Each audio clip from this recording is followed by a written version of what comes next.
அம்பேத்கர் சொல்லுவார், பலியிடப்படுவது ஆடுகளைத்தான், சிங்கங்களை அல்ல. யாரு? புரட்சி அம்பேத்கர். அவருடைய தொடர்ச்சியாக இருக்கிற எங்கள் தலைவர் முத சொன்ன வாசம் என்ன தெரியுமில்ல?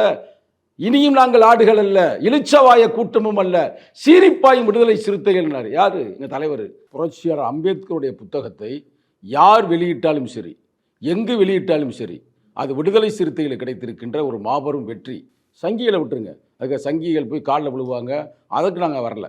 சங்கிகளை தவிர, சாதி வெறியர்களை தவிர எந்த ஜனநாயக சக்தியாக இருந்தாலும் சரி, புரட்சி அம்பேத்கரை கொண்டாடுறாங்கன்னா, அவருக்கான புத்தகத்தை வெளியிடுறாங்கன்னா, அவருக்கான சிறப்புகளை மக்கள் மன்றத்துக்கு கொண்டு போகிறாங்கன்னா, இது எவ்வளோ பெரிய வெற்றி விடுதலை சிறுத்தைகளுக்கு.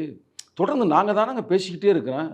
45 ஆண்டு காலமாக எங்கள் தலைவர் களமாடி கொண்டிருக்கிறனால மதுரை மாவட்டம் மேலூரை சார்ந்தவர். அதனால் இதுக்காக சொன்னாலும் அம்பேத்கரை ஒரு காங்கிரஸ்காரு அப்படித்தான் எங்களுக்கெல்லாம் பூத்தப்பட்டது. இப்போ நீங்கள் இங்கேயெல்லாம் பார்த்து வச்சுங்களேன், சென்னை இது மாதிரி ஏரியாலாம் அம்பேத்கர் வந்திருக்கிறாரு. அவரை பற்றியான நேரடியான தரவுகள் இருக்குது. இப்போ திருவள்ளூர், வேலூர் இங்கெல்லாம் நல்லா தெரியும். ஆனால் எங்கள் மதுரை மாவட்டத்திலாம் நாங்கள் எங்கள் அப்பாலாம் காங்கிரஸுடைய மாவட்ட செயலர் இருந்தார், எங்கள் வீட்டில் இருக்குங்க. அப்போ ஓகே, ஒரு காங்கிரஸில் முக்கியமான ஆள் சட்டக்கட்டையில் இருக்காரு, அவ்வளோதான் எங்களுக்கு தெரியும்.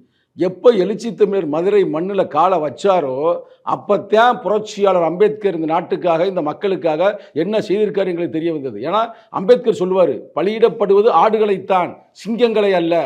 யார்? புரட்சி அம்பேத்கர். அவருடைய தொடர்ச்சியாக இருக்கிற எங்கள் தலைவர் முத சொன்ன வாசம் என்ன தெரியுமில்ல? இனியும் நாங்கள் ஆடுகள் அல்ல, இளிச்சவாய கூட்டமும் அல்ல, சீரிப்பாயும் விடுதலை சிறுத்தைகள். யாரு? எங்கள் தலைவர்.